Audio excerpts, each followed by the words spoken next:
In a quiet little village, nestled among green hills and winding streams, there stood a church that had been there for over 100 years. It was called Grace Hill Chapel. The church had seen many generations come and go. Its old stone walls told stories of prayers, baptisms, weddings, and even tearful goodbyes. Right above the wooden door of the church hung a small oil lamp. It was not large or decorated with gold. It was made of simple iron and glass, with a soft wick and a brass base.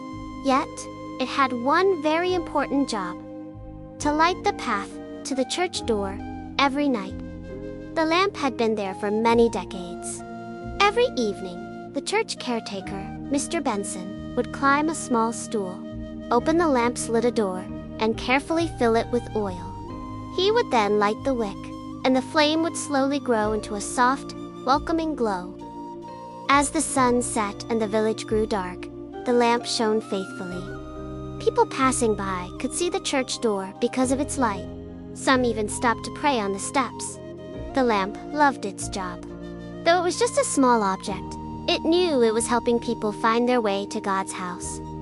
One summer morning, the village council announced that they would install a large electric streetlight right in front of Grace Hill Chapel. "It will help people see better at night," said the mayor. "It's modern, bright, and will stay on all night long." The townspeople were excited. Within a week, a big pole was placed in front of the church. Electric wires were connected, and the streetlight stood tall and proud. It had a bright white light that shone over the entire street. When it was first turned on, everyone gasped. The path to the church was so bright, it looked like daylight. Children cheered. "Wow! It's so much better than the old lamp." One woman smiled and said, "I guess we don't need that little oil lamp anymore." The little lamp heard everything. Though it didn't have ears like people, it could feel the words. And they hurt. That night, Mr. Benson came as usual.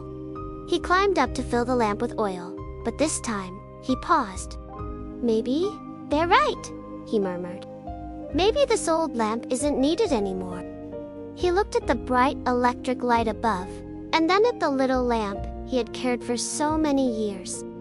Still, out of habit and love, he filled it and lit it. The little flame danced gently in the wind, but it now looked so tiny next to the powerful electric light.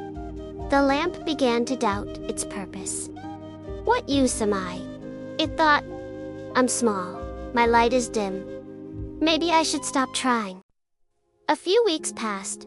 Fewer people noticed the little lamp. Some children even laughed at it. "Look at that old thing," they giggled. "It's like a toy." The lamp stayed quiet. It did its duty every night, though its heart was heavy. Then one day, dark clouds gathered over the village. A powerful storm was coming. The wind howled through the trees, and the sky turned gray. As the evening came, the power went out across the village. The electric streetlight went off with a sharp click. Suddenly, the street was pitch black. Mr. Benson was at home, reading his Bible, when the lights went out.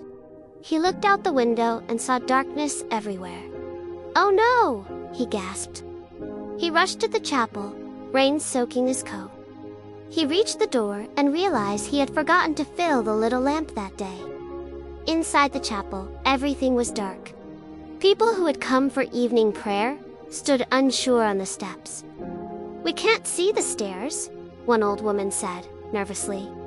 "We'll fall." Mr. Benson's heart pounded.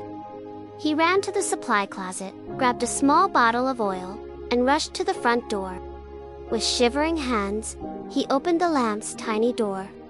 "I'm sorry," he whispered. "I forgot you today." The wick caught fire, and a small golden flame began to glow. The lamp shone with all its might, proud and steady. It wasn't large, but it was enough. It lit the church steps. The people slowly climbed in, guided by the faithful light. Inside, the congregation sang hymns by candlelight, and the pastor gave a short message about being the light in dark times. Sometimes, the pastor said, God uses the smallest things to shine his brightest light. When the storm passed and the power returned, the people remembered what the little lamp had done. They gathered outside the church the next day. A young girl named Emily spoke up. The new light is bright, but it failed us when we needed it most. The little lamp was the one that guided us safely. Mr. Benson nodded. It has served us for years, through every season, without complaining.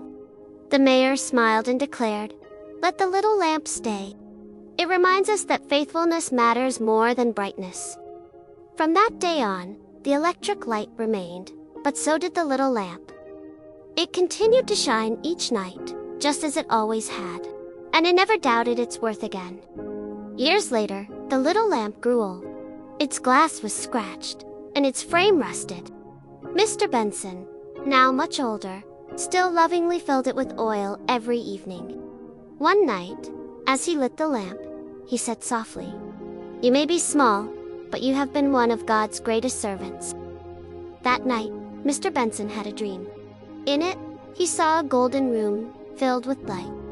An angel came to him and said, "Many people think God only uses the powerful, the talented, and the famous. But God values the humble and faithful." Then the angel opened a large book and read aloud, "The little lamp at Grace Hill Chapel served faithfully for 62 years, guided many to safety, and reminded hearts of God's presence." Mr. Benson woke with tears in his eyes.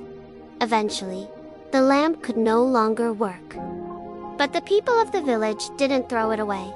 Instead, they placed it inside the church, in a glass case with a plaque that read, "Let your light so shine before others, that they may see your good works and glorify your Father in heaven." Matthew 5:16. Children grew up hearing the story of the little lamp. It became a symbol in the village of hope, humility, and faithful service to God. Even the electric light now had a backup battery, just in case the power ever went out again. But everyone knew, if anything ever truly failed, the spirit of the little lamp would shine again. God doesn't look for the biggest or the brightest. He looks for the faithful. Even when the world overlooks you, God sees your heart. Stay humble. Stay faithful. Your light may be the one that leads someone home.